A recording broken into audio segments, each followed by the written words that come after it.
Hello and welcome to the Mastermind, Body, and Spirit Show. I'm your host, Matthew Belair. As you know, we've been overcoming extreme censorship. So if you want to support this show, please go to mattbelair.com and become a member because they have deleted Patreon. Share episodes far and wide, leave a review. But the best thing you can do to support this show is to do three kind acts wherever you are in the world today. Today's guest has been publishing truth and research offerings since 2007 in the shape of blogs, books, documentaries, and video series. His work got to about 5 million people before it was all removed from YouTube and Google 2 years ago. His work can now be found on Odyssey through the handle waykiwayki. Welcome to the show, Mark Knight. Hi, pleasure to be here.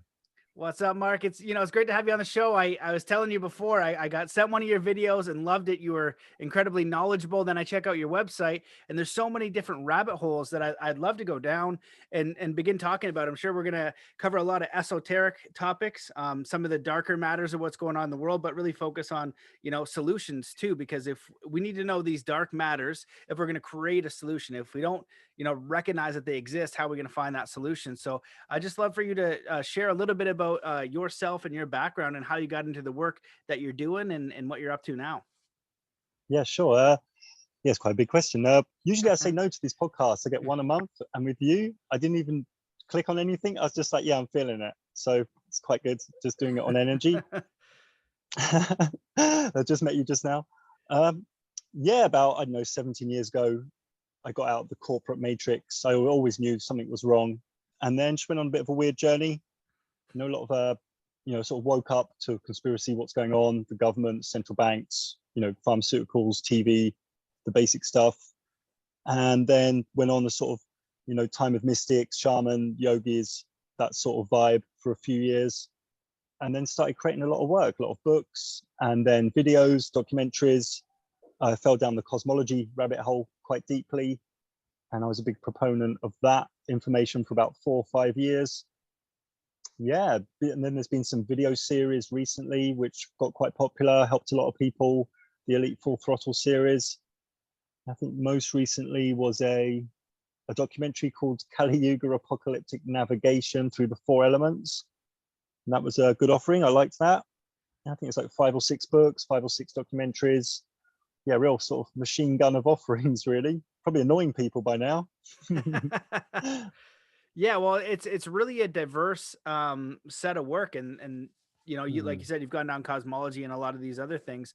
You get your work absolutely deleted, and I like on your Yeah. website you even back it up so people can share. So why don't we start with the Kali Yuga apocalyptic navigation, because on your website, you go into some of the darker things like the Luciferian stuff, and if you're going to research the truth, you find out who is creating this stuff, what groups of people, and what's actually going on here.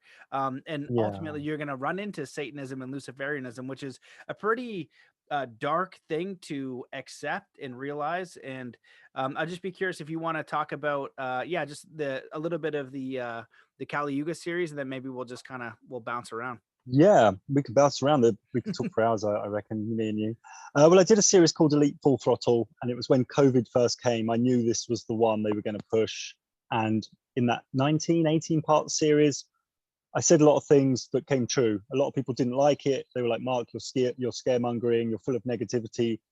I was like, this is going to be the vaccines, this is going to be the lockdowns, all these things. And they all sort of happened. And it was quite a comedy series as well. I added puppets. It was like very serious and very stupid as well, just to mix it up.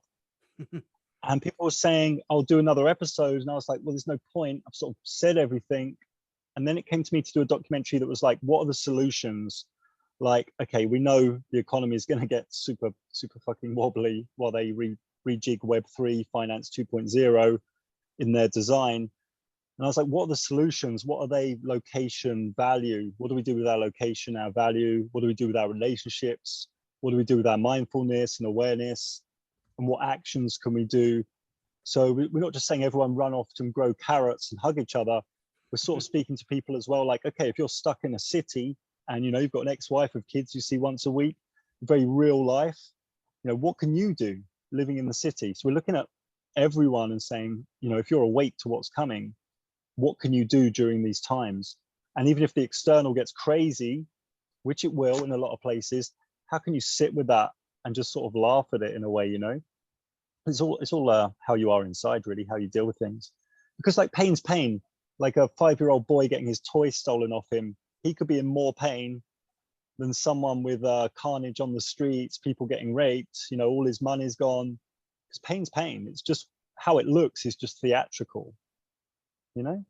Yeah, absolutely. And we're dealing with very challenging times, and I'd love to kind of touch on that a little bit of what do you feel like people should be aware of or do right now? It's interesting because in different places, Canada, for example, we've been very locked down for 2 years, right? So we've experienced Yeah. this globalist state already, and then I observe some people who are in freedom states like um, Austin and other different places, and I read their writings. Right, one of them was this fitness guy who I like. I follow him for different stuff, and he did a Yeah. little joke about how you know he's I've been depressed and these last 2 years have been hard, blah, blah, blah. And he goes, oh, no, just kidding. It didn't make any sense. And people ask him, why did you even add that? He goes, well, because that's what everybody's been saying. They've been kind of complaining.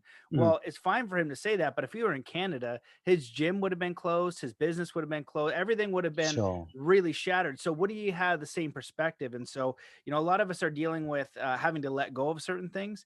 And I'd just be Yeah. curious, maybe some practical steps for dealing with the fear of waking up, if that's where they are. Like they're starting to get some of this, like we talked at the beginning of going down these rabbit holes where it's very dark and frightening. And my dad's like, how do you function even researching these things?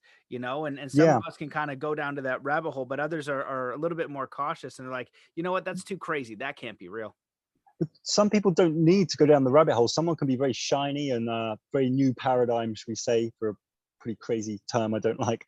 And they can be like, they know it's all the old paradigm's all crap, and they're already creating and bringing people together and really shining this new energy. And there's no need for them to sit down and watch loads of documentaries because it's just going to pull their energy down.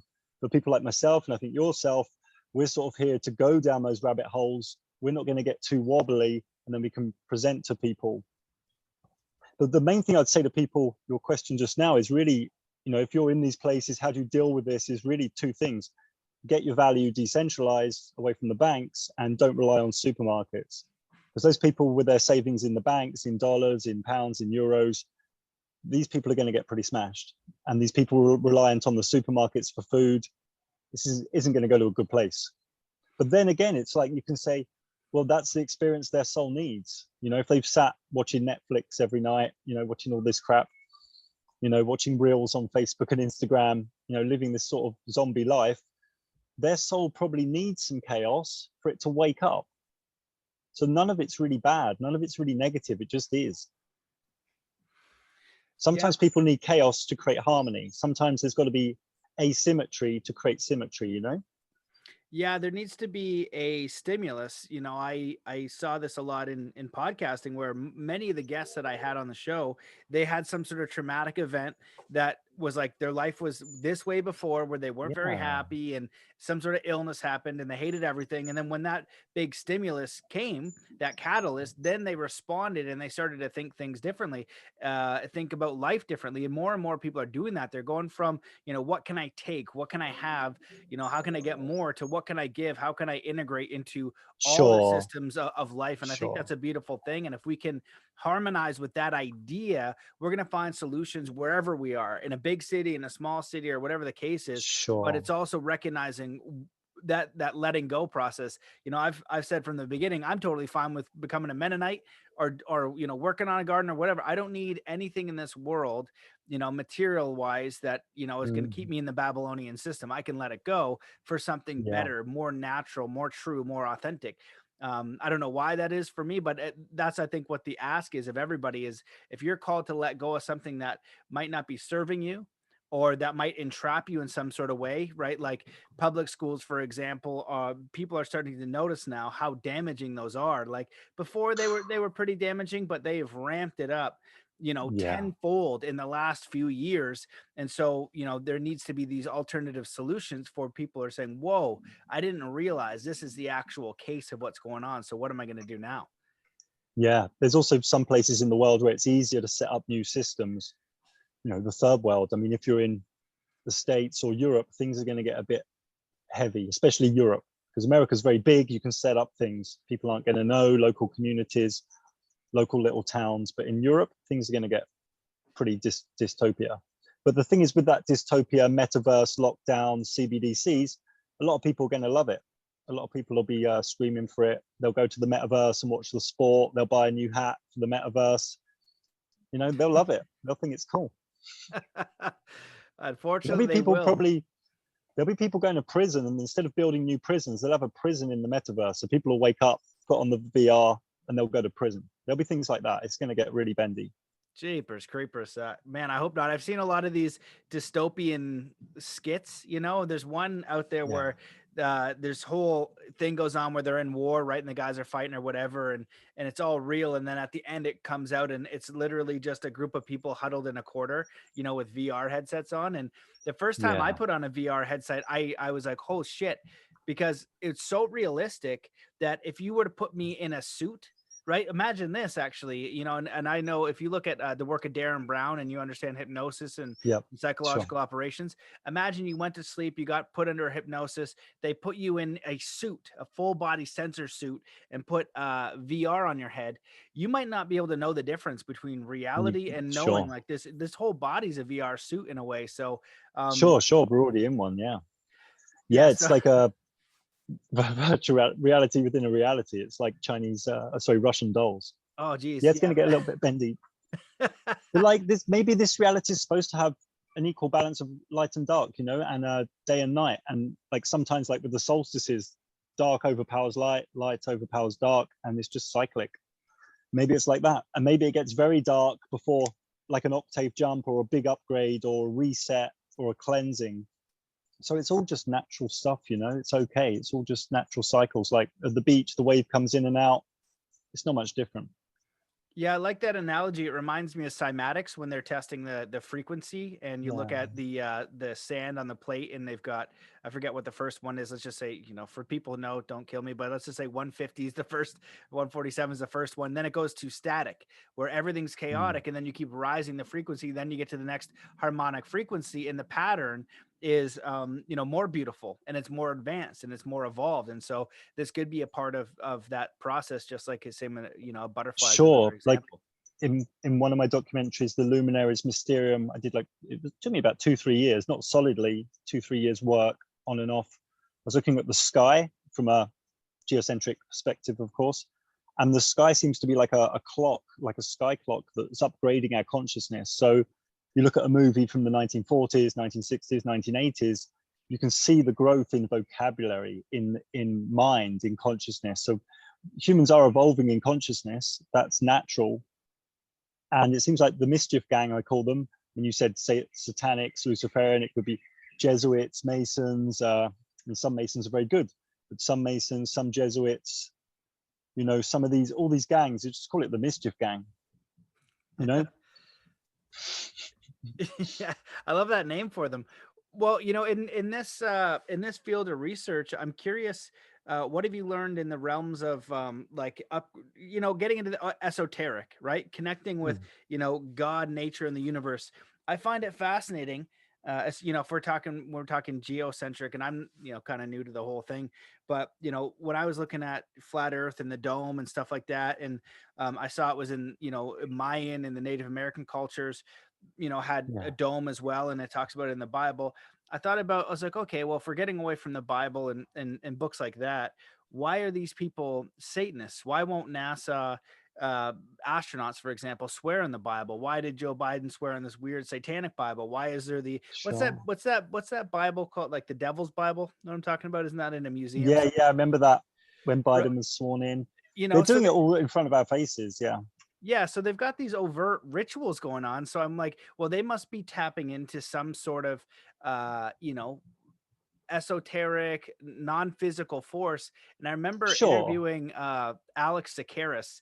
He hosts a skeptical podcast. Okay, this guy is skeptical as crap. I consider him a friend. He's an interesting guy, and he's on the show, and he goes, I can't remember what I asked him, but he wrote a book, Why Evil Matters, How Science and Religion Flubbed a Big One. And he goes, well, if you're going to ask that question, first we need to know if by traumatizing young children so that it's easier for entities to enter their body. We need to know if that's true Monsters or not. Inc. Yeah. Oh, yeah. Watch Monsters Inc. Yeah. Yeah. So he says that to me, right? And, he's skeptical. Then, 30 minutes later in the podcast, he's giving me grief because I tell him that you could architect your life, like a meaningful life that you're inspired to do that aligns with your passions and values. And I was like, bro, you just told me about like these entities entering children. And this is a far stretch for your skeptical brain to architect a life of like meaningful work. Like, what the heck, Yes. man? So when we're dealing with that kind of like craziness and fear-based reality, like concept per se, how do we use that for good and like protect against maybe these Sure. forces? Well, And what's your 2 cents on all that? okay. First off, there is an evil in the world, and ignoring evil makes it grow. Evil tends to eat itself and implode at some point. What the Mischief Gang are using in certain areas of the Mischief Gang, they are using grimoires, which are ways of invoking spirits, or they're using the Clipotic Tree of Life, Kabbalistic Key of Solomon for bad. So you can use a lot of these invocation practices for good or for bad. Even Enochian can be used for good, can be used for bad. Naga spirits, good, bad. So they're using a lot of these invocation grimoire techniques, should we say, ceremonial rituals. They're definitely working with dark spirits. We can study that and study that and study that. There's probably not too much point, but I have and others have. But what you've got to realize, what we've all got to realize, there's a frequency war against the self. So everyone's got an individual frequency war against the Mischief Gang. So this comes in the way of food, chemtrails, the air, the water, the TV, what you ingest for entertainment, what sort of parts of social culture you're into, because most of that's toxic as well. So there's a frequency war, and all these things affect your frequency. So there's no point. I know some people, overweight, bad energy, eating shit, and they're watching all this stuff, and they've got all this knowledge, but they're losing their frequency war. Alternatively, you've got people very high frequency, super healthy, loads of energy, shiny eyes. They don't really know what's going on. So they fall into some sort of Palladian, Galactic Federation, weird new age thing. What we really need is people who are winning the frequency war with some pretty good knowledge. So it's like we're always talking about on these podcasts and, amongst friends, how do we sort this out? But it's really an individual frequency war. First thing, we have to win our individual frequency war. Yeah, that's because is spike proteins real? Is this graphene oxide, whatever it's called, real, or is this a psyop? If you're Huggy Bear with some vaccine girl, is that going to affect you? So all these things, you have to really know where you are. Where's your line, and what are you doing? Because everything's a frequency, and this Mischief Gang have created a lot of crappy frequencies, and a lot of people are going to go deads. So I've said a few times, by 2026, there's going to be a lot of souls moved around, and I'm okay with that. It's just souls being moved around. Everyone's going where they need to go, Yeah, well, I agree with where you put your attention's important, and this is something that I've considered even with the people that I'm coaching and with my research in general, because I've just always been interested in the truth, and unfortunately, so much of the truth is just terrible. Why do we have war and starvation? Oh shit, I shouldn't have looked under that rock because it leads into all these other ones that are terrible. But you don't want to dwell there. You want to understand what the thing to be cautionary about, right? So I kind of give this analogy where we're cavemen. We go out and somebody gets torn apart by a lion. We're like, holy smokes, you know what I mean? We don't pretend that the lion doesn't exist. It's like, now we got to be cautious of this thing, learn about it, and then go out together. Ideally, maybe individually, but together is even better, to figure out what this thing is, how we can overcome it, and then grow as individuals, or we stay in that cave. And so when we're talking about these dark rabbit holes, that's one part. You can put some attention there, but you need to put more attention. So let's say you look 10 or 15% of the world news and all the nonsense it's doing, more attention on who you are, how to keep your body and mind healthy, how to strengthen your spirit, how to strengthen your communities, and how to respond to everything that's going on in the world. Because if you get sucked into all the darkness, I kind of give another example too to someone I was coaching, where it's like, and actually even my mom and my aunt, they both woke up, they're twins at the same time, and going through a lot of the darkness. I said, look, once like human trafficking is a thing and it's horrible, and some of the other horrible stuff, you don't need to look at every single survivor account and the nonsense in there. You just need to know it exists so that, you know, then you move on, right? For now, it's key to know, I think, you don't have to know what they're up to in their ceremonies and what they're doing with energy and hypnosis and NLP. Key thing is to know what their goals are. And from my research from the Elite Full Throttle series, the Kali Yuga documentary, it's very clear that they are using, you know, BlackRock and their money. They're using World Economic Forum and a few of their other front people. They want to create central bank digital currencies. They want to create carbon credits. They want to create individual artificial intelligence wallets for each person. It shows your carbon footprint, and climate change is a load of rubbish. It's going to show how many vaccines you've had, and then they're going to put sanctions on people individually. And that's not a place I want to be in. I don't think it's a place you want to be in. So once people wake up to that, even people who are quite matrix, you know, I explain to them, or they come into my field and we have a chat. When they learn about CBDCs, they're like, I really don't want that. And then they start thinking about freedom. They start thinking about decentralizing their value. They start thinking about their health. Central bank digital currencies. Got it. Okay. So the technology is already there. They're pretending they're looking into it. They're ready to press the button. So what they'll probably do later this year, early next year, is a cyber attack, knock out some banks, knock out some pension funds, blame Russia. So this Russia TV war, yeah, there's some deads going on, but a lot of it's, you know, totally milked by the media. All the diet woke trannies and gays, they're all like, Ukraine's cool, we love Ukraine and all that. But this is all an agenda. They're going to keep this sort of war going for months so they can do a lot of things from it. They can cut the gas to Europe and they can say smart energy, we need smart energy. There's a whole lot of things they can do. They're already reshaping finance 1.0, ready for finance 2.0. So they're using this sort of TV war to throw a lot of stones at a lot of birds, you know. They can use this for a lot of agendas. It's funny how they just sort of cut the Rona, turned it off, now they're turning on the war stuff. I know they'll do this again. They'll turn it off and then they'll do climate disaster, turn it off and then they'll go cyber attack. They're just going chapter. And the normies are just drinking it all in. It's quite funny.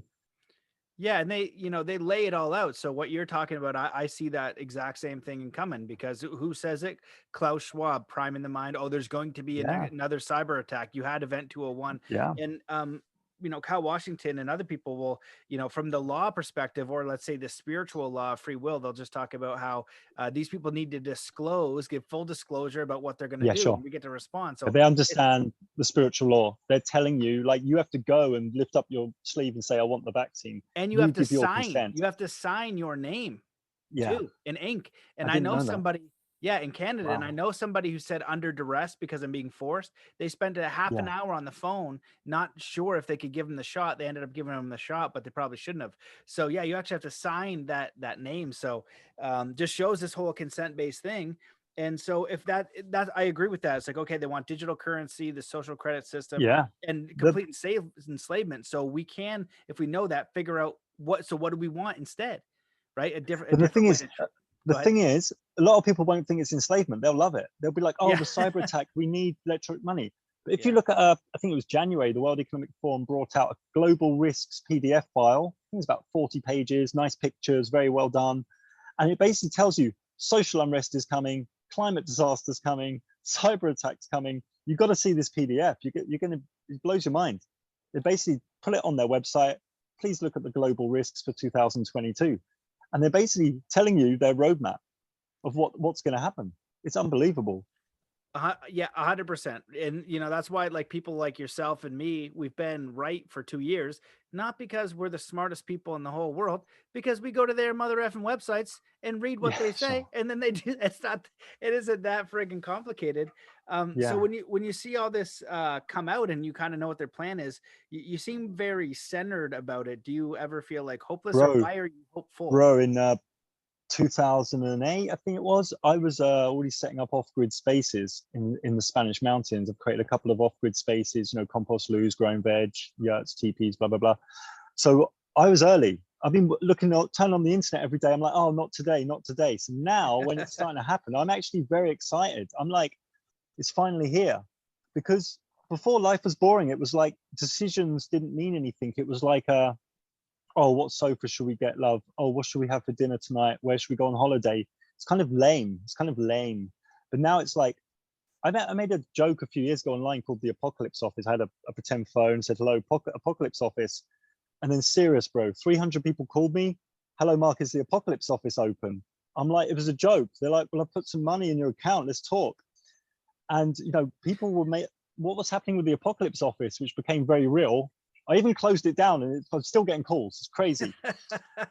What became apparent to me is people were having very real decisions, and it was very lives mattered on it. They're like, do I go here? Do I go there? What should I do with this? Should I split up with my wife? She's deep matrix. People having these really big decisions. And I'd say your decision you make now is going to affect not just you, but your kids and their kids. And people are like, whoa. So like the first time in their life, they're having these big decisions. And it's beautiful. It's very soul energy, soul path. So it's very beautiful what's happening in a way, because people's decisions mean something. I mean, all throughout history in this world, people have died for what they believe in. Who do you know who's going to go and die for what they believe in now? No one. The men have been demasculated. Can't even say the word. And that's all been a part of this agenda too. Like you walk around Europe, the women are more masculine than the men. Scary. Yeah. I totally agree with that. There's a lot of that going on. And Joe Rogan did a podcast. I didn't watch it, but a friend was telling me about how even in the food, this person he was interviewing was saying that the food is making the boys more like girl, like with the estrogen, and the girls more like boys. Sure, how bro. they, and again, in the last 10 years, it's really accelerated, what they're putting in the food. So you look at Kentucky, there's I think there's massive potato farms, they're spraying all sorts of crap. So you've got a lot of hormone issues around Kentucky, like late teens, gay or freaking out, or hormones all over the show. Yeah. Hey, you said you went to China, yeah, with the Shaolin monks. Did you ever try some red dragon pearl red tea? Can't recommend it enough. Oh, Very I'd nice. love to. No, they gave us whatever tea that they had. And our meals, we have like a lot of eggs and a lot of porridge in the morning. And we always wanted they had this amazing chicken dish for lunch. So we'd always complain when we wanted that more often. I didn't get the super tea. I did do a training with a person in Nelson. They came from Taiwan. They said they got a message, this couple from Taiwan, to start a tea shop in Nelson, British Columbia. And that was the best tea I've ever had. They had this amazing tea shop. So I drink too much coffee, but would love to get back on the tea train. I'm a little bit envious because once I had a booking to spend a week with some Shaolin monks. It was in the Himalaya, and something happened. I couldn't make it, and there's still an open invite, but it's hard to get there now. But yeah, so it's really great what you did. Well, what's your plans for the coming couple of years? Are you just bedding down, or the podcast is obviously a great service? What other things are you looking at how to navigate all this? Yeah, I think we're kind of similarly minded, where I do think that they're going to attack the money. So I'm not sure what to do there. Canada is a rough spot. So I'd love to be able to put myself in a position where I had options. Canada is harder to grow things as well. So if I could get closer to a community that was a little bit more self-sustainable, that would be great. And I'm also kind of eyeing up Mexico as well. But you kind of like, you want to have home court advantage. So really don't know, kind of just trying to build my community, keep talking to people like you, and prepare the best way I can. And so when you see these things coming and you're prepared, it's not going to be as hard, right? So I know that I don't want to be in this major city that I'm in now. I'd like to be further out, right? And so just working on those things. We'll have some messages. We'll have some messages off air. I might be able to help you out with locations. Oh, right on. Appreciate that. Well, speaking of locations, one of the things that was on my mind is when you go down, you've done a lot of presentations on, flat Earth, I guess, if what you call it, the geocentric model. And I came across your work from this interview. You talked to this top physicist, and just basically school her. I'm going to put that in the show notes. And she can't answer basic questions, right? She got smashed. She got boiled like a frog. Yeah, and she, couldn't even answer basic questions. And the second where she realized she couldn't answer the question, she went into programming. And that's what you see now with people with the Rona and all this stuff, when they can't answer a basic question, right? Like these people now who still believe this haven't even figured out how the PCR test works. Everything that they believe relies on that. And you can figure that out in 2 seconds from the guy who invented the test. So if we're seeking the truth, and you look at that model, Antarctica is always a very mysterious place. And I'm just curious, what are your thoughts on what Antarctica is, and do you believe in like an inner Earth or anything like that, or what do you think's going on? Or do you, No, I don't. What I do, I don't really do beliefs. I do knowing or not knowing. So there's loads of things I don't know. So I don't believe anything. Someone says inner Earth, I'm like, well, that's a belief. So I'm not going to go there. But it's very easy to prove, scientific method, measurable, repeatable. That Antarctica's round the edge. What's beyond that? Whether it goes for 10 miles, 1,000 miles, whether it's infinite. One of my documentaries was in India, looking at the Srimad Bhagavatam, one of the Vedic doctrines. It's a very high consciousness Krishna book. It's not for beginners. One volume, Canto 6, I think, is all about the flat plane, and it talks about other lands, very detailed. And we're in quite a rubbish one. We're not going to make the playoffs.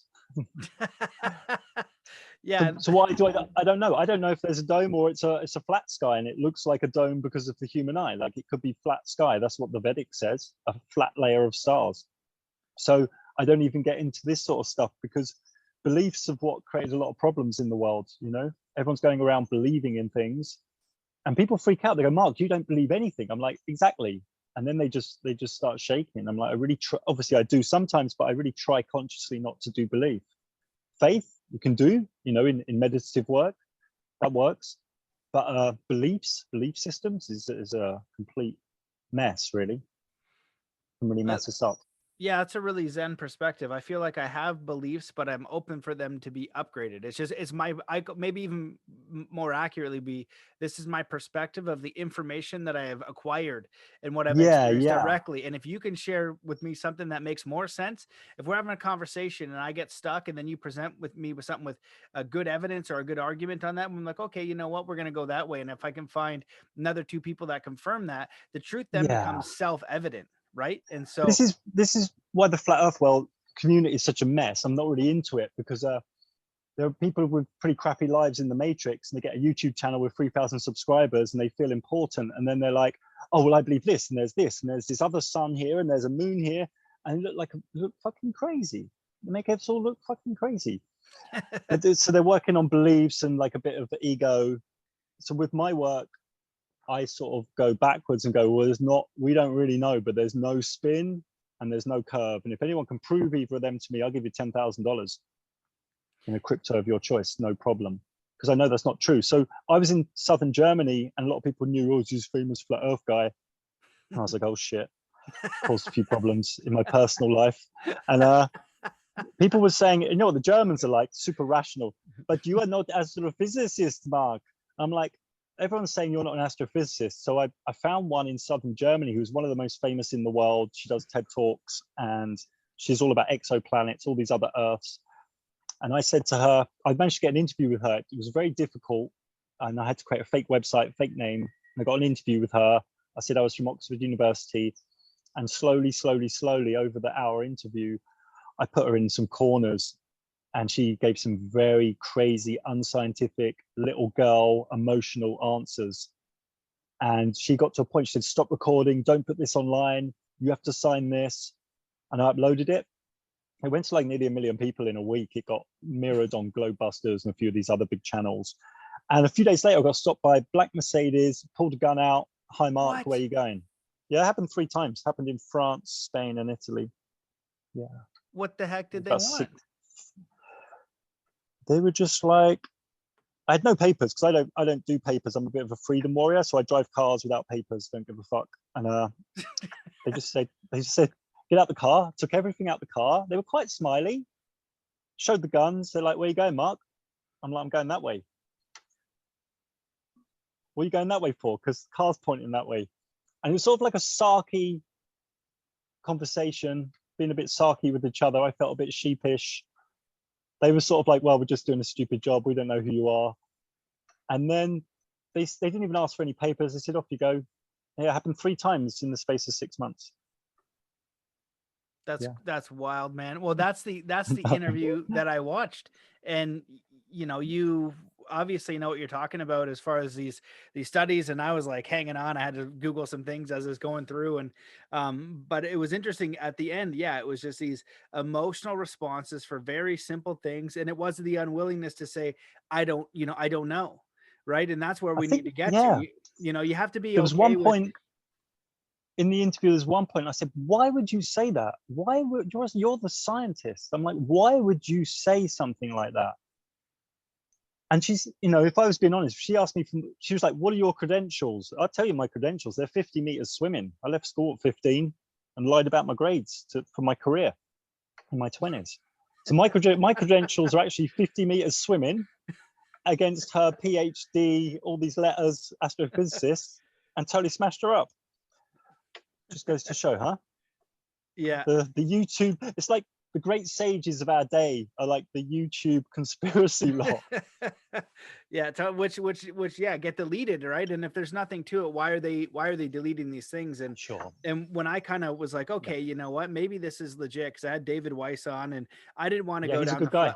yeah, I didn't want to go down the flat Earth rabbit hole, because people discarded me when I was a kid, talking about basic stuff that was on the planet, about international bankers and stuff like that, basic stuff. So the last thing I want to do is go down a flat Earth rabbit hole. So finally, I have David on, and answers a lot of questions, and then I watched him. My friends interview him and be like, holy crap, like this makes more sense. And I'm at the point, I don't know if it's flat or round, but I figured out that everything that they're telling us is a lie. NASA is bull crap. You know what I mean? There's way more evidence that it's flat. Sure. And like you talked about the curvature, well, you go to their literature and their scientific papers and you try to find the curve. Well, it's not there. Right. It's so not then there. what is the truth? Just like Tartaria or some of these other things, we might not know the exact true story, but we can uncover the deceptions that they're trying to force feed us. Because you think about the next generation, they're not even gonna know if they're men or women. That's where we're at now with this propaganda. They're confused with their own body that they have. That's not confusing. Yeah, I mean, there's many ways to look at this. Maybe this world's supposed to go to a dystopia for 50 years or so, and maybe we've glitched. Maybe we're the glitches. We've woken up and we're like, hey, what the fuck? But I don't think that's the case, but it's speculative, fun imagination. What I think is possibly going to happen is around between 2025, 28, some sort of event we don't even know yet, where there's going to be like a split. There's going to be like a dystopic cities, and then there's going to be a lot of people on the outside creating good stuff, should we say, creative unity, good stuff, good systems, ethical ecosystems that are good for everyone. And then it's like two trains are going towards each other and something's got to give. And then you can get into imaginative speculation, like a dimension split or a frequency change or a earth cataclysm, which moves loads of souls off. Because another interesting one is a lot of shiny people have moved to, like, your Costa Ricas, your Mexicos, your Hawaiis, your Balis, and they're all kind of like volcanic. So maybe all the shiny people get taken out and we all go and hang out in, I don't know, Shiva's palace and have a party. So there's many ways to look at the next few years, but it can't keep going. There's two trains going towards each other, this sort of dystopic matrix zombie lot, and then us lot who've worked it out. Yeah, absolutely. Yeah, and there's prophecy like that. It talks about it in the Bible where it says there you're in a field and one will stay and one is gone. And one of my friends who's knows the Bible really well, she's telling me that from both of their perspectives, they think the other one left. And I was like, oh, that's it's possible. So because you can also look at the book of Revelation, 144,000, go to the city of Zion. Nothing to do with Zionists. It's actually a beautiful spiritual city if you do the maths on the geometry and try and draw it. So yeah, there's many things coming to a head. I think in 2030, things are going to look, whoa, so different. I don't think that the idea of universities or passports, airports, I think there's going to be a very different thing going on for those that are still here. Yeah, I think so too. And I'd be curious, what's your perspective on just, God, creator, the great spirit, consciousness, what happens when we die, all that kind of good old stuff. I mean, I've worked with the cactus quite a lot in my life and done a lot of very long meditations and stuff. And yeah, sure, believe in creators, creator beings, and an overall oneness, not in a new age sense, because we're all down here very individually different, very different soul paths. And that world, when you step into that world, whether it's through deep inner work or whether it's through use of medicinal plants, which isn't advisable to do so often, I don't think, it's like a fractal nature. It's like a beautiful fractal nature, 3D fractals, colors you can't even see in this reality, very high intelligent, love frequency, fractal nature. That's where you get to. Yeah, I've experienced those things in real time, and I was listening to two stories that actually came up. One was one person's near death experience, and then another Yeah, one that I'd never heard of before, an experience like this where an atheist, it was their son was going to die. I think he was like 2, and was in the bed, and then had this mystical experience of, you know, the oneness like that you've experienced and you can experience through ayahuasca, and you can actually, or you know, naturally. yeah, or naturally, or through other means. But I believe in the cautionary tale too, right? You shouldn't be you shouldn't be doing no work and head down there, because it can mess you up worse.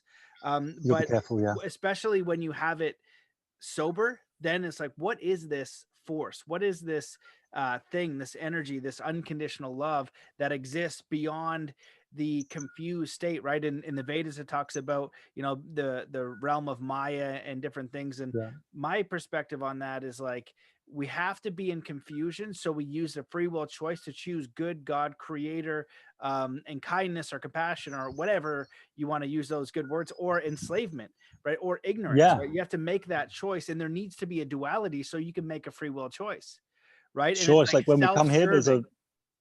it's like there's a fall. If we want to experience that, we've got to climb. We've got to do a lot of work.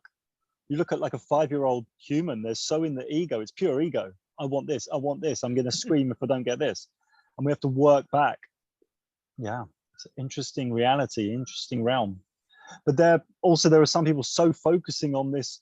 I want this mystical experience. I want this enlightenment experience. I want to go to this yoga workshop. I want to see this guy. I want to see that guy. And I've come across a lot of these people, and they've got no situational awareness. They don't really know what's happening now, next year. They're making no preparation. They're constantly going on all these workshops, reading these books, looking for this mystical experience that they think is going to solve their life and give them their purpose and bring in loads of money. So this is a trap as well. But going back to the afterlife, we've got to be careful, because you know, I used to watch a lot of these NDEs as well, and a lot of the Christians see Jesus, and a lot of the people who believe in something else see something else. So that realm can use images from your subconscious to show you something familiar to you that's not going to freak you out. Conversely, in the afterlife, there may be beings, entities coming to you, even if they looks like a beautiful goddess angel, super hot. You want to ask for some ID, you know? You know, I want to see some ID. Bring me the 5-star brochure. Where to go next? Yeah, I've heard of like these, I don't know if what you call it, like spiritual deceptions or whatever, where they can. I've heard it in some of the darker conspiracies where like the moon is like the false light, so when you die it recycles your soul back into the earth. And I was like, holy, that's terrible. I don't want. Yeah, I don't buy it. I've So heard this stuff. I don't so buy let's it. say Like David Icke's like, oh, the earth could be flat all round, it's whatever you think it to be. Oh, but by the way, the moon's like an evil entity full of reptilians. It's like, this is where you can start to see chinks in people's armor, yeah, when they come out of irrational nonsense like this. So let's just say you had that experience, this entity like manifests in real time in front of you. How would you confirm the intent of that, you know, unknowable kind I of think force or with experience? me having done some 50-day silent meditations in that sort of inner astral world, should we say, I would like to think I'd know by the energy signature. Yep. The energy signature won't be able to lie. And there's a couple of things you can do to test that. Then we're getting into deep metaphysical, magical work, whatever you want to call it. But yeah, you could just say, I want some fucking ID. I'm a human soul. I'm like super powerful human soul. Who are you? What do you want? You're knocking on my door. You're coming to see me. What are you selling? Because maybe I'm not buying. Yeah. It could And be like the again, hottest goddess you've ever seen. well, this kind of goes back to like the consent based thing, and apparently even the other realms talk about like the consent based, and that's why it's really important for us to know ourselves and who we're dealing with, because you're gonna have to give your consent at each level. And that's kind of even what I'm Sure. seeing in the and so well, I want to go back because I actually did a law summit, and they talk about all these different things. So with you driving around with no papers and things like that, do you own your car? Do you just like not worried about jail, or did you dive down the rabbit hole of law to be able to defend your decisions? No, I just like to push my power sometimes. I like to, if I'm living in, the car's shaped like, it's shaped, ready for a human to drive. I want to go from A to B. We're a good fit. I'm not hurting anyone, no victim. So I just push my power. And if they want to get funky, I'll just say, here's the keys, have the car, don't care. So I tested it over a Swiss-German border, a couple of borders. They're like, you've got no papers. I said, yeah, I'm going that way. I'm going to England to get the papers. They're like, but England's like 2 days drive. I'm like, yeah, that's why I'm going there now. I'm going to get the papers. You can just push your energy. If you go under them in fear, you get smashed up. You just go over the top of them. Yeah. And it worked. Yeah, it's just no fear. Like I know a guy, David West, he put it online. I think it was a year or two ago. He flew through like 6 airports, no mask. And this is when it was full masky. And he just did it with this high vibration. It was really beautiful and it really empowered a lot of people. Did you have a license at least? Yeah, I had a license, but I don't think it was with me. That's amazing. Well, I love that. Yeah, and with the Law Summit and what I learned there, again, all deception stuff, satanic, awful deception everywhere, like inverted reality, right? You think a word means one thing, but they have their own friggin' dictionary, the Black's Law 4th edition. So everything you think you're speaking English in court, you look up the Black's Law dictionary, is probably not the word you thought it was. But one of the things they said basically is they said, you got to know who you are. You're free. And the only spiritual force you have is the creator. Those are the laws you can't break. Everything else is man-made and has nothing to do with you, including fake borders. So what you're getting is a human to human interaction that human wants to enforce the policy on you, not even knowing what they're doing, right? Not having full disclosure. So maybe there is like this vibrational understanding. If I was saying like, I'm going to keep going now, you know, and you operate in this realm with that higher frequency, like a video game or something. Yeah, if I was it's like a video game and you can push your power. Especially these guys in uniforms, they've got very low dense energy. It's like these aren't the droids you're looking for, Star Wars. Talking about law, I got a friend and he was supposed to go to court and he got a fake positive PCR test. He wasn't getting one of the fake negative ones. He got a fake positive one and said to the court, I can't come to court, I've got corona. Absolutely brilliant. Oh, that's amazing. But what was I going to say? Yeah, going back to the afterlife, there's this big conception in like, you know, these sort of talks that we're having, that we all go to this place and we get to choose our rebirth and sit in a waiting room. From my experiences, this is almost a belief, like we're talking about beliefs earlier, I would speculate that a lot of souls who are atheist, dense, matrix, they're just going to go into this fractal processing unit, shoot down a tunnel and come out of someone's womb. They're not going to have this luxury of a waiting room, a brochure, a little reflection of their life and all this, because it's such a dense, asymmetric, chaotic energy, that soul matrix, you know, it's dying of cancer, all the McDonald's comes into that afterlife. And because there's so many a day, it just flips through the fractal processing unit and shoots down a tunnel.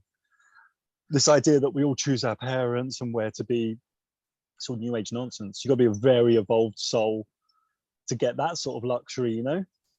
There's different bed and breakfasts and hotels in the afterlife, should we say. Well, that reminds me of spending some time with the Tibetan monks, because they'll do some training and talking about how going to sleep, you can then walk into your dreams consciously. And so you're basically awake 24 hours. I never met anybody that could do that, but I have heard of those stories or those theories. And apparently they do it so that when they do pass over, they can consciously walk into the other realm. And it seems like a wild perspective, but I've had experiences and I've heard of other people's stories, in whether it's been deep self work in an honest way or some mystical things that happen from the divine source or creator, whatever. That does seem like that is a possibility that we could even work towards. Or do you think that's possible or even worth aiming towards? In some parts of India, people, you know, very high evolved people, they spend about a year or so preparing for the crossing, preparing for deads, we could say. So it's very wise, especially the West is not even talked about. Okay, how are we going to prepare for that crossing? I know this Tibetan technique of the waking up in your dreams is sort of set the alarm and then you go back to the bed and you build up the last dream you had in your mind, like imagination. Okay, there's the table, there's the cliff edge, there's the bouncy mushroom. And then you go back into your dream, then it starts to animate itself. How many bouncy mushrooms do you have in your dreams? Yeah. Whatever's being like a little Super Mario. I just imagine bouncing on the mushroom from one thing to another. It sounds amazing. But yeah, preparing for the deads is a very wise thing to do in one's 60s, you know, 70s. 80s, 90s, however one's flowing, however the vessel's doing. Yeah, really important. That's why the elite, the Mischief Gang, have got hold of birth and death. Like what they've done, baby's born, take it off the mother, vaccines, lights, electromagnetics, super toxic, super traumatic. And with deads, they have bodies in the morgue for like 10, 15 days sometimes. That's super not healthy. It should be burned or buried real quick. They just mess it all up. They mess it all up. And then the funeral, everyone's drinking alcohol. No. This is like a big no-no. This is just a big no-no. But yeah, that's what they do. They get hold of anything sacred and they fuck it up. That's what they do. That's what the Mischief Gang like to do because they like chaos. Yeah. But it's fun, yeah? It's like we're in a bad sci-fi movie and you're the star and I'm the star and everyone's the star of this bad sci-fi movie. And it's really fun. I'm really, really excited. I'm actually genuinely really excited. Genuinely, this is what I'm here for. This is fun. Let's go. How do we navigate this? How do we get a ticket to the fruits at the end? Well, I like that perspective because it can be pretty frightening at times to think about how to figure out solutions for some bigger problems that may come. And I like the idea of like you're talking about playing for higher stakes. One of my friends is like, it's hard to believe because in Canada and maybe other spots we've had it so easy, right? Like you said, it's just mundane. There's no consequence to your daily choices.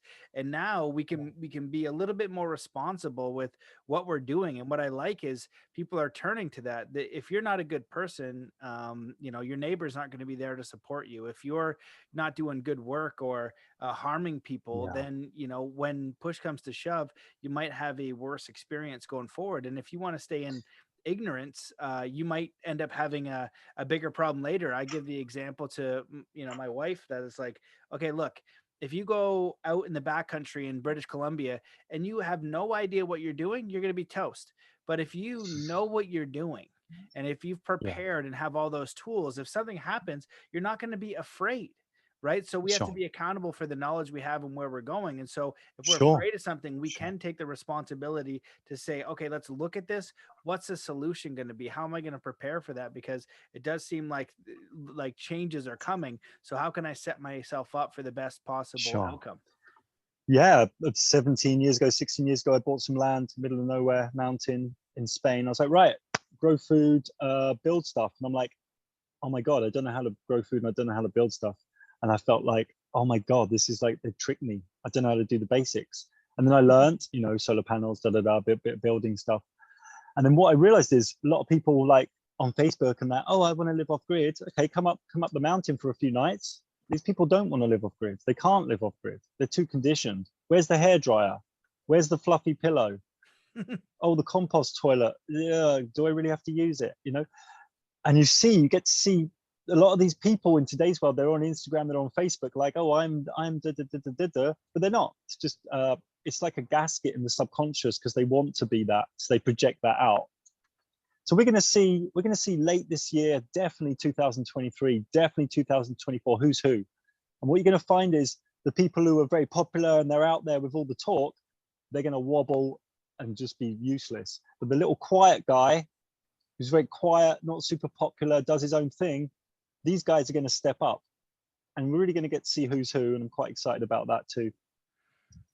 Yep, I absolutely think so. It's like this artificial world, like the Matrix, and it's become more fake with social media and Instagram, and all these children that want to be, they're talking about life coaching and all this stuff. I was like, yo, you're 25. I was like, I'm 37. I was like, I should barely even be doing this. It's like, but I've been coaching sports and different stuff. I've been studying this since I've been in my teenage years, and I'm still a kid. So how are you 23?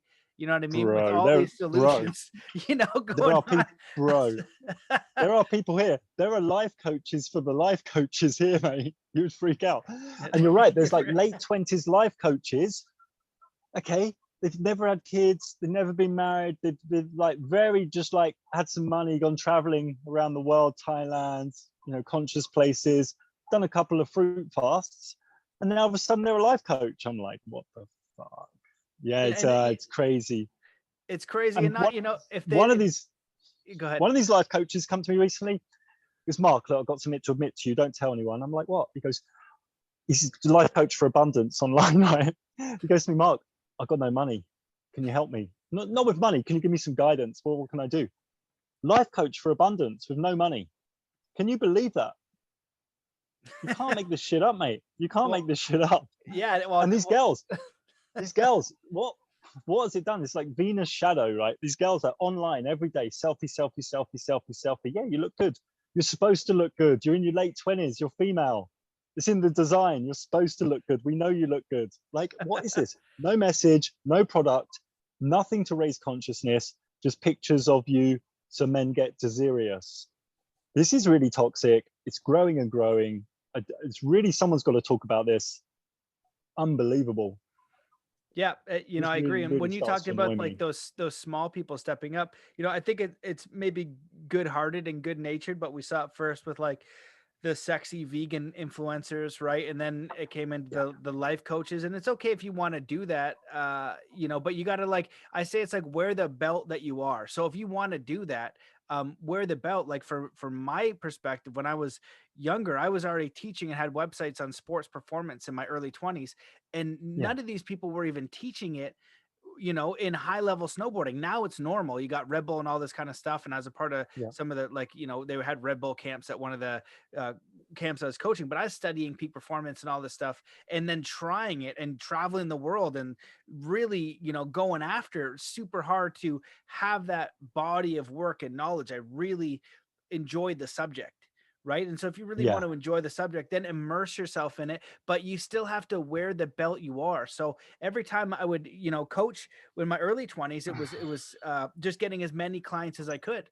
Right. A lot of them for free, a lot sure, of the kids, a lot of, you know, a lot of the snowboard stuff. I'd have camps running, and I started to teach all that sports psychology stuff, but I always wore the belt that I had as a white belt, sure. and then as a yellow belt, then as a purple Mm, belt, then as a brown belt. And then, you know, I still see myself as a brown belt, always learning. You know what I mean? Some things that, you know, I've gotten higher knowledge, but it's that thirst for knowledge. And so this whole artificial movement is just what I want to bring up, yeah, because when you talked about those normal people or those lesser, it's just like the average family, the average good father and good mother that are aware, that contribute to their yeah. community, that work hard. That's like the money, you know what I mean? And they're like, how are But we gonna yeah, work together? They're trustworthy. You need a favor, they'll show up, you know what I mean? You try to get a favor down there and be like, oh, sorry, we're too busy, we got this party to go to, you know, we can't help you out, you got to move the couch on your own. but what you got now, you got a lot of people like Westerners, should we say, in your Hawaii's, your Costa Ricas, your Bali's, etc., your Kopanyangs. They don't want to go back to the West because they know it's going to be pretty messy. So what they're doing, they're selling stuff online just in the energy of survivalism, because they want to stay where they are. They need to buy the visa, they need to buy the rent, they need to go to the organic restaurant because that's where all the cool people are. Da da da. So people are in survivalism. So they're setting up. I overheard a conversation here a few months ago. It was like people arranging spiritual singing kirtans, and they're like, no, don't invite that person. Invite that person because they'll bring the crowd, they'll bring the money, and then I can pay my rent this month. So there are people creating spiritual events, quote unquote, based on the need to pay their fucking rent. This is really messed up. Yeah. Yeah, I agree. So let's just say we have some of those youngins, you know, and again, I consider myself a youngin too, being, you know, How old are you? 37, I'm gonna 37. be Yeah, 38 yeah. We too. said you got 10 Yeah. years on you. So what would you suggest to one of them is who's kind of doing that? How do they get to a place of, okay, they see these opportunities for travel and life coaching, and that maybe have a genuine desire to help. How do they shift from, you know what, maybe I wasn't, how do they Yep. shift? How do we help them? I I made this analogy before in the video, one of the musing series. There's a lot of people, had an ex as well like this, always out there trying to help everyone else. But really, it's like a taxi, a clapped out taxi going around the city going, get in the taxi, get in the taxi. But if you sort your own vibration out, you're like a Ferrari and people are knocking on your door. Can I get in your can I get in your taxi? Can I get in your taxi? So you just sort yourself out, and then you'll emanate a frequency where people naturally come and they're like, what service you got? What are you selling? What can you help me with? I'll trade for you. Yeah, I So you like just that. you got to sort yourself out I agree. emotionally, physically, mentally, spiritually. And I It's think hard. that, No, you know what? It's a constant battle. yeah, and I think with this pursuit, and for me anyway, I when I was 19, I wanted to travel the whole world and figure out, been to 25 different countries and did the Yeah. entrepreneurship type thing. I remember Mm. packing up my life and going down to an internet marketing seminar. And I'd spent thousands of dollars on courses and programs and different stuff like that over the years. And I think like just the shift of what's the value you're putting out there, right? How are you doing Sure. consistent value for other people? And if you can do that, then there's going to be a way that you're compensated. And so, that's like for me is like the podcast. Hopefully it can help people in some sort of capacity. And that Sure. to me, when I do my own inner work, I say, how can I be most helpful? How can I be of service to other people? And with my limited brain and capacity, this is a simple ways to have conversations around meaningful topics that can hopefully help people in their own life have more peace, more freedom, more faith, more understanding, more Sure. power. And There's so as that goes, then there's opportunities to receive because you're putting something out into the world. It's not just receiving sure. first. Sure. There's a great mystic. He's dead now. Stuart Wilde. He went dead. Great, humorous, funny Taoist master, ayahuasca guy. Really liked his work. He did something about abundance once, and this was early 90s, mid 90s, mid late 90s, and it's called Mastery of Money. When before crypto, so mastery of value. He said, very simple. The key to money is having some, and he said, all you need, you've got to have a product or a service. That's what you got to do, product or a service. Don't work for anyone. You need a product or a service, something you love. He goes, and what happens is it's all about your energy. If your energy is high, people will buy into it. It's all about your energy. So when my work was quite popular or getting around to like a few million people, I get people call me and they go, oh, don't you have some services, Mark? They didn't even really read all the stuff. They say, I want them. I want all of them. And they didn't even know what services I had. They were just like, I want them. Can I have your services? They didn't even know what they were. So it's about your energy. You just got a service or product and raise your energy. It's that simple. Because when people are coming from scarcity, oh, please buy my service, buy my product, the subconscious knows. Humans know, it's energetic. Yep, I And it's agree like, with that. Go ahead. and even like really with me, I had to close some services, but I'm still getting clients come in. It's like crazy. The Apocalypse Office became like the Apocalypse Office Emergency Helpline. What do we have this week? We had one suicidal. We had one guy in jail about to be forced vaccinated. Crazy calls. Yeah, and there's also something to be said with your body of work. Like you're someone who knows his stuff, right? And so that's going to come across when you actually have that knowledge. So I'd be curious your perspective on abundance and the balance between trying to find meaningful work as a vocation and being able to receive in that abundance. Because if you're into just say traditional living where you work 9 to 5 or whatever the case is, It's not going you're to able work for you. to, You're going to get smashed. yeah, If you're in you're able to traditional provide for living, your, you're going to get squeezed like a lemon. Because the dollar's getting more worthless day by day with inflation. So with inflation, people think, oh, the price of this is going up. No, it's not. That's just that. The gas at the gas tank is just at the gas station is just that, just gas at the gas station. What's happening is your dollar is becoming, the spending power is going down. Your dollar's becoming more worthless. So they use NLP on inflation to make it look like the price of goods are going up. They're not. Your dollar's becoming shit. well, it seems like both. With Like, abundance, with abundance, my advice is do something you love, and when you get good at it, monetize it. It's that simple. But at the moment, chasing fiat scam coins probably not the smartest thing to do, because say some guy listening, oh, I love doing this, and he has a plan to monetize it in 6 months. Probably not a bit too late, because the dollar's going to get smashed at some point. And what me and my boys are doing, we're in Web3 cryptographic assets, and we've got to pivot at certain times, because it looks like they're going to smash a lot of emerging market currencies and the stocks. The dollar value is going to go up, dollar and the yuan, and then they're going to smash them, and then the elite will move into Web3 crypto assets when everyone else has got no money. Then you're talking about the middle class getting smashed, UBI, universal basic income, CBDCs, and then you're a slave. So we're trying to navigate that, and that's not too easy. That's like 5D chess with a demon, and we're all going to get cuts and bruises. I don't have the smooth way through that, but I have a ticket. And me and some boys, we're trying to work on that. That's really important, because in 2-3 years, if you're in a crew with like $5-10 million, you can really create stuff. You can really create schools, you can create healing centers, you can create libraries. And that's the gig, you know, because value brings choice. And we're not really talking about dollars, we're going to be talking about value, having pools of value. You can be the shiniest guy in the world and you can know all this stuff. You can watch documentaries 5 hours a day, and you can work on your frequency, yoga, qigong, eating good stuff. But if you've got no value in 2-3 years time, it's not going to go, it's going to be tricky. It might be okay because you'll be in with a gang of people because you're vibration and you're in the team because the people are going to share. But like, this is a big part of what's coming next 2-3 years, value. What are you doing with your value? You decentralizing it? Where's it going? Are you ready for these economy changes? Because it's going to be a big thing. Yep, sounds challenging. Well, what's your? I guess I'll go quick here with this one.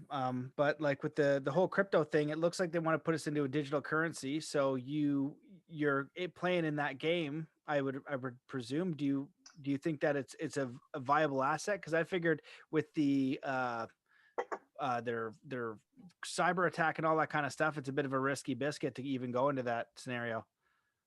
I think the wise thing now is to be like 60% in crypto, 50, 60, 70% in crypto, Web3 assets. I'm not talking Bitcoin. Infrastructure assets of the Web3 system, Finance 2.0.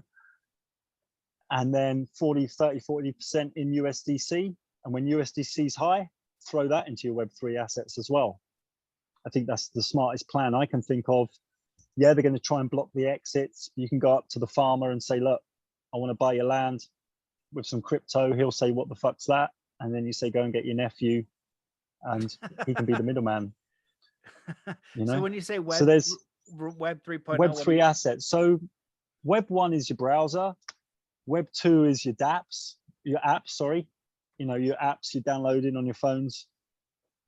And Web 3 is going to be a blockchain. It's going to be everything's going to be on the blockchain, you know, houses, Airbnb, everything you can think of is going to be blockchain or blockchain to API, old server world. And it's going to be that sort of Internet of Things coming, smart cities. This is Web 3, or you can call it fourth industrial revolution, 4IR. So you can research that field. This is important. So do you think that it's going to go that way no matter what? And so if you like, because that's the system that they can control, is this digital one. So are you suggesting like you got to play in it in some sort of way and I'm not going to play in it. I think a lot of people I know are going to play in it in some sort of way. My style is no. Like the tax system, I just don't really play in it. So my style is I just won't play in it. But I'll have people and proxies who do, so I'll find a way through. Right. Yeah. Well, man, this has been great. I could talk to you all day. I want to, honor your time, and I know you're in a beautiful location. I'll leave it undisclosed for your mysterious nature, unless you want to share. But is there anything? Yeah, like, we had a lot of topics, but I'm just curious. Is there anything that you want to dive into? Yeah, something you just said about, okay, they want this sort of dystopia slave system. It might not get there. There may be an event 2025, 26, 27, 28 that we don't know about that comes in from left field and it stops their plan. And then we're in complete reset energy, complete everything smashed. Even their plans are smashed. So like the end of the system, this current system smashed, their idea for the new system smashed. And then it's kind of like this blank canvas, chaotic blank canvas. That could happen. There's many unknowns. I wrote a book after a very big hero dose of cactus 8 years ago, Kalin, the Reemergence of Man. And a lot of this has come true. It's got like evolving communities here and smart cities, metaverse here. I called it the Simsphere, which is now called the metaverse. And a lot of the things have already come true. And if it goes that way, we could be living in like two worlds. There's this world on the outside and this world locked in. Yeah, well, I prefer the one where their plans get smashed, and I see evidence for that, and even from just spiritual scriptures and just even basic understanding of human nature. Like they have a big plan, but they have to get everyone over the entire planet, including all of the resistance. That's going to be like hell no, which are the leaders. So I think that there's going to be a spiritual resistance in some sort of capacity. It could smash, but it kind of, I think it goes to that free will choice, right? Are you plugging into the metaverse? Are you getting jabs all day, every day? Or are you committed to finding the solution outside that system?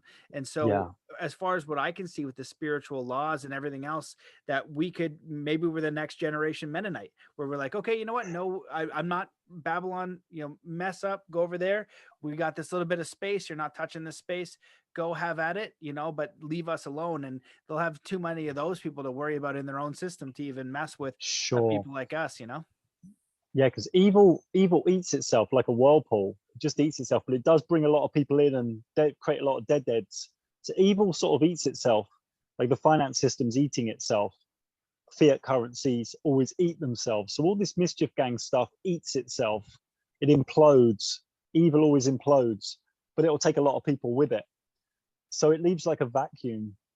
Yeah, it's just so interesting how it's going to play out. And it's about being able to pivot quickly, how to adapt quickly, health, frequency, value, emotions, who are you hanging out with? Do they know what's going on? If you're hanging out with normies, because they were a friend at basketball club 20 years ago, it's probably not the best use of your time.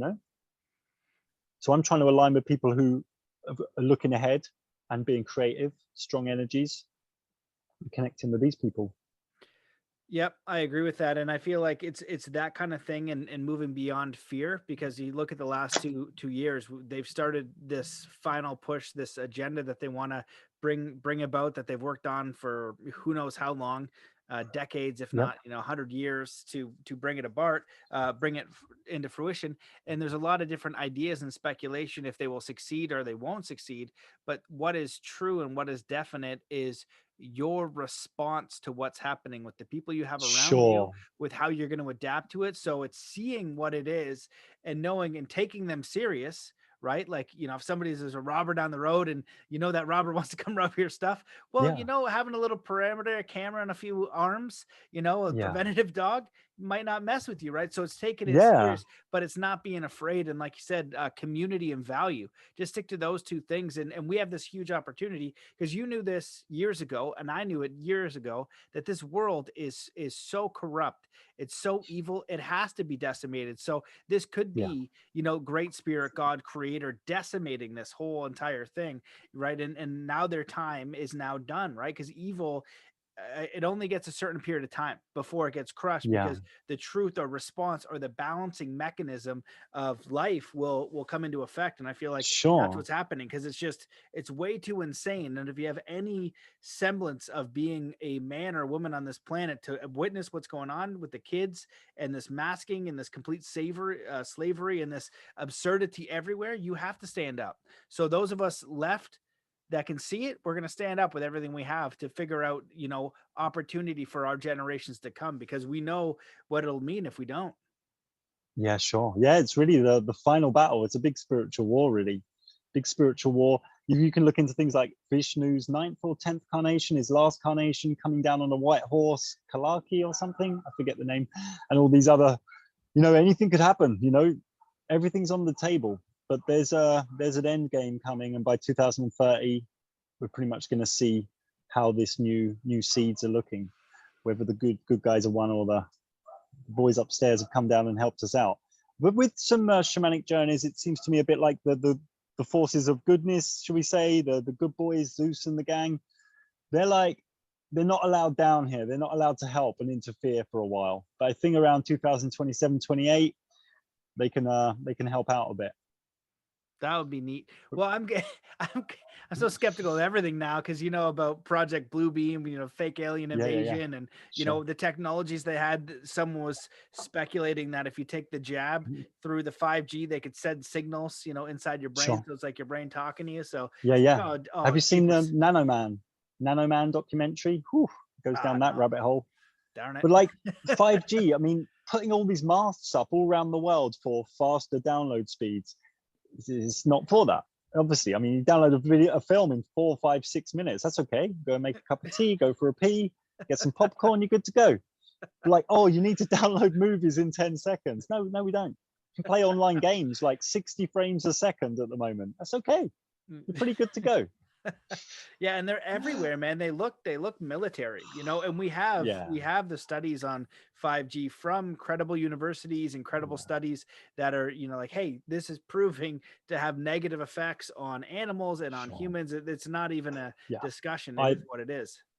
I recommend to your listeners a lot of cell protection, Shilajit, NAC supplement, niacin, a lot of these cell protection supplements, because they're going for the cells. That's what Yeah, they're and after. Smash getting up it the cells. getting into nature, I think that's the key for well, it's not possible for everyone, but living, if you do have the possibility to really consider being in a place where there is more nature, where there is Yeah, more, because that's healing in itself, right? Rather than being in a city and you're on a high rise, you're disconnected with the earth. You go from one electronic bubble to another, and there's always a screen waiting for you in a city, in the yeah. cab. You're just indoctrinated everywhere. Subconscious bombardment nonstop. Yeah. Yeah, You're going to be an 100%. ice fishing guy, yeah? In Canada, you're going to be an ice fishing guy. I went ice fishing for the first time ever. Yeah. My friends always go. It just seems so absurd. You literally sit in a hut around a cold, it's cold. Well, they got a little heater in there, but there's a couple holes in the ground. It's like, all right, all right. I've always said no, but I haven't been allowed to do anything in like 2 years. So it's like, all right, let's go ice fishing. And you do what you do. You sit there with a little rod and you drink beer with your buddies and you sit around a hole and Yeah. hopefully catch some fish. But we caught some, so it made it all right. Great. Yeah. But All if good. it required my survival though, I'd be dead. So I either got to learn something or get a good Come to the community who knows what's going tropics. on. Tropic Come to the sounds good. tropics, mate. Yeah. We'll get you out here. We got to figure out the flying right now. That's what Canada. So it's a bunch of horse crap. I got to get to the States, and apparently, if you drive over, it's like hit or miss whether you can get over the border. Because in Canada, you're Get not to allowed to fly Mexico, without a fly from vaccine. Mexico, Or bro. I Get got to to get to Mexico, fly from Mexico. there. I got to get Yeah, you there. drive down. I can put you in touch with a friend in Canada No, who I'm saying to recently did drive that across the border in the journey. States, Biden put a thing up that says you have to be vaccinated to come in the States. So it's a Okay, hit or we'll miss. speak off air. But I'll use my power energy, like you said. Just I'm right? going this way. Yeah. I'm going this way. Joe sent me. Where are your papers? Don't have any. I'm going this way. Joe sent me. I'll see you later. Yeah, America's the best. Yeah, no, I have faith in the creator. What would be? I was gonna ask you. I remembered, then I forgot. So I want to ask you, like, what's your advice for people for just staying out of fear and into hope and to be able to respond? Because a lot is going to be taken away, and there needs to be a lot of adaptation. And it's fearful when you look at all this stuff. It's like you understand the world how it was, right? We were supposed to go through university and get a job and get retirement. Well, even as a kid, I knew that was all nonsense, so I didn't structure my life that way. But everyone who structured their life and who's tied to that system has got to keep relearning or reimagining what the future could be. I would say to them, have a look at the Kali Yuga documentary I did in November, December. It talks a lot about how to deal with this. It actually has a bit about fears, actually a little bit healthy. A little bit of fear is healthy. Like if someone comes to my house now with an axe, if I have a little bit of fear, that's going to get me into like hyper awareness. So fear is generally something of the future. Even if someone's pointing a gun at you, it's like fear of the future, fear of them killing you. But the fear puts you into a hyper awareness where you make decisions, good decisions. So a little bit of fear is okay. Something negative is okay, because it's like, it's your body telling you, like if you're in a job you don't like, you get this like fear, you get this negativity. It's healthy because it's telling you to change something. You're in a relationship, kind of toxic, your energy is going down all the time. It's telling you something. So don't deny these feelings of fear and negativity. They're actually motivational tools for transformation. So that's the fear and negativity thing's okay, but just don't hug it. Drink it in, analyze it, write some stuff down, have a cup of tea with your fear and your negativity, and say, right, I'll see you next week. Let's have another meeting next week. It's all about plan B. What's your plan B?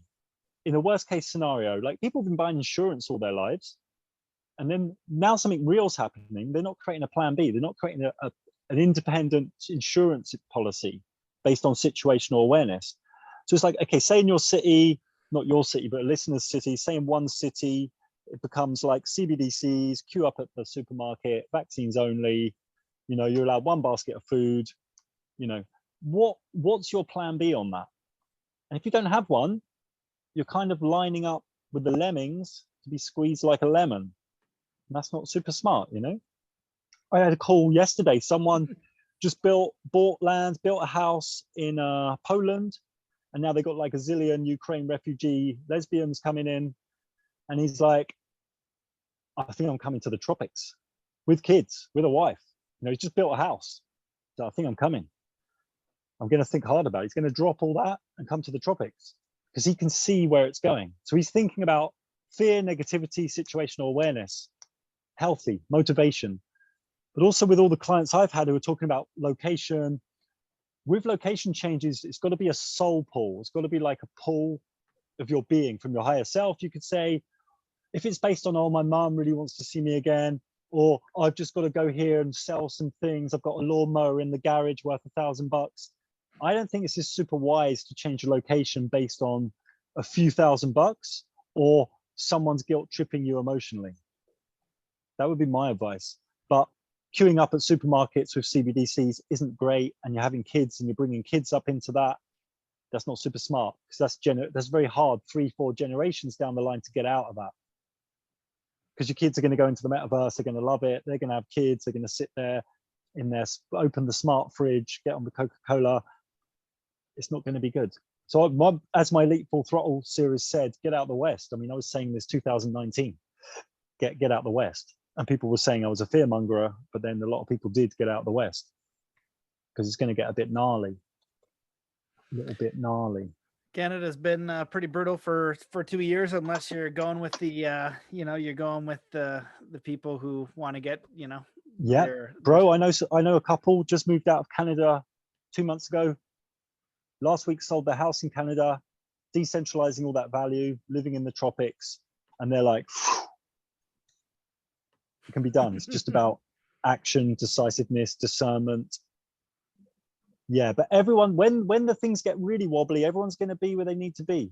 None of this, oh, well, I should have done this, I should have done that. You are where you're supposed to be. Pure cause and effect, spiritual law. Yep. So everyone's going to be where they need to be based on the fractal codes of law and attraction, cause and effect.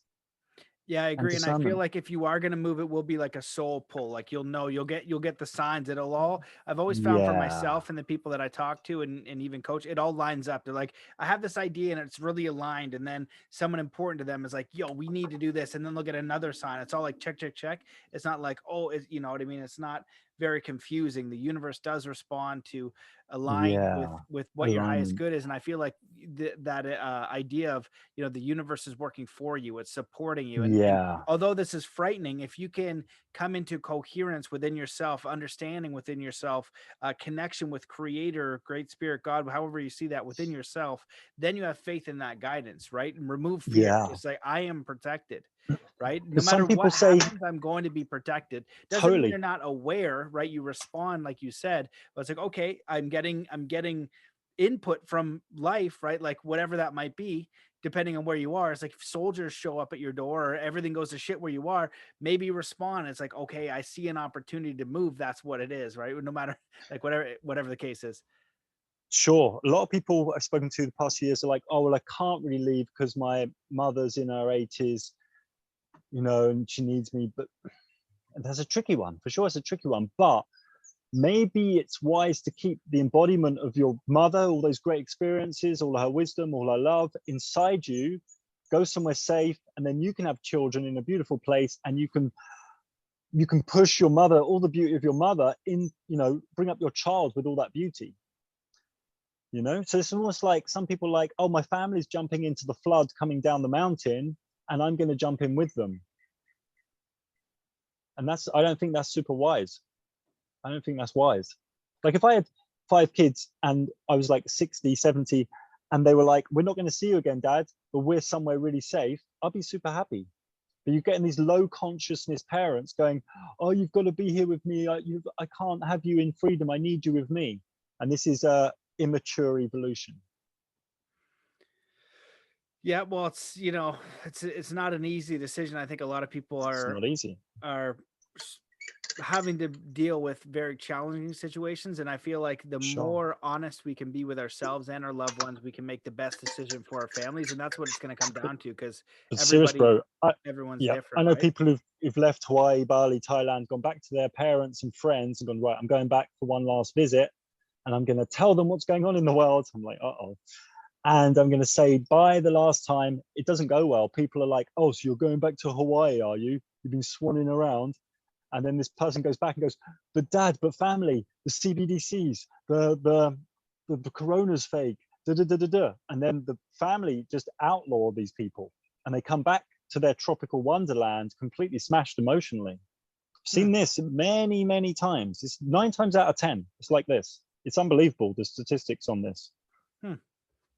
It rarely goes well because people don't like it. You come back from your tropical wonderland to the West and your old friends, they have a resentment towards you. I've seen this a lot. It's very sad to see. And so, yeah, with all this, and it's just a great uncertainty, with all this work that you've done and what we talked about today. Is there anything else that you feel like is important to touch on? Because um yeah, man, we hit a lot of topics, and I know Yeah, there's a we've lot hit of a other lot. places. There's a Yeah, lot of we other could places talk we all could day. go. I think it's just like the external theatre is going to get wobbly, but it's okay because we're going to be into like a new world, a new system. There's going to a lot of new seeds are going to be sprouting out of these ashes, and it's okay. It's a beautiful time. There's no reason to be sad. Don't get into too much fear of worst case scenario, but spend an hour. Right, I'm doing a focused hour on what the fuck is going on in my life. These are the worst case scenarios. These are my plans of action. Close the lid, go and enjoy your day. But a lot of people are in this sort of half fear, half negativity and floating through life. Put it into an hour. I'm going to work on my fear. Boom, boom, boom, boom, boom. These are the actions. And use all this stuff in the world for motivation to create your best potential. What is my best potential in this time? How do I get there? It's all about that. It's all just tests for the soul, really. This place is just a soul evolution lesson, school. So how do I evolve the soul? How do I be best in service? How do I sort my emotional shit out? How do I sort my trauma out? And all that good stuff. It's all just motivation. So it's I all lo- inner work, really. yeah, I love that, and it's really practical. As far as I know, many of the people I've spoken to haven't done that hard hour of like, okay, what are the worst case scenarios? What are my plan B and C? Right. And just like Yeah. preparing to go backcountry snowboarding or whatever the case is, you have to prepare for these scenarios. And if you do, you're gonna be okay. And if you don't, you might die. And so it's the Yeah. same thing. We're playing with live ammo with what's going on here, and you've been warned. And so what's bad about having a backup plan? When you have all of this Sure. information lined up, why ignore it? Why not have a little strategic backup plan? Because if you do need it, uh that's going to be great. There's like, what's that saying? It's just like better to need it or have it. What the hell is it? Need it, not have it, not need it, whatever. Yeah, Yeah, better to better to have be it, a not need warrior it, in a than need it, not have it. yeah. It's like Right. better to be a warrior in a garden than a gardener in a war. 100%. Yeah, exactly. So yeah, man. So this has been amazing. Like I think people should go to uh your Odyssey. You've got a ton of videos there, a ton of content. There's a lot of stuff on your website. So if people want to dive deeper, where do they even start? You got to just go to your website, because waykiwayki.com. It's really just a place with the links to books and my video channel, which is, it got erased. So it's on Odyssey. There'll be links on my channel. We'll put the links in the description, and I'll put this on my channel as well. I'm sure hopefully get you some traffic, get you some interesting people emailing you as well. sounds amazing. Well, two censored people coming together, yeah, on the dark web.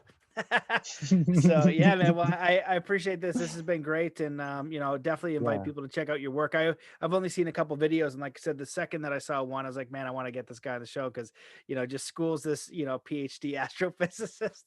I was like, that's amazing, man. So I'm excited to dive even more into your work, but I appreciate the Zen like attitude, right? It's taking all of the elements, the situational awareness, but not dropping into fear, and just kind of growing up Yeah. a bit and saying, okay, look, let's move toward faith, response, accountability, right? And just Yeah. trusting in ourselves, but also being responsible with how things are unfolding. Yeah, I also fully understand that it's easier for me maybe to be in that Zen state because I'm in the tropics. I'm okay. I'm in a good spot. But if you're in the city and, you know, your ex-wife's moaning and she's looking after the kids, and, you know, it can be a bit trickier. So you've really got to really go within yourself and see what are my best decisions, because something might come to your city where you think, I wish I spent some hours making some plan Bs. It's really important. 100%. Well, thanks so much for coming on the show. I appreciate you and your work, and thanks everybody for watching. Yeah, thank you so much. My pleasure. Peace, guys.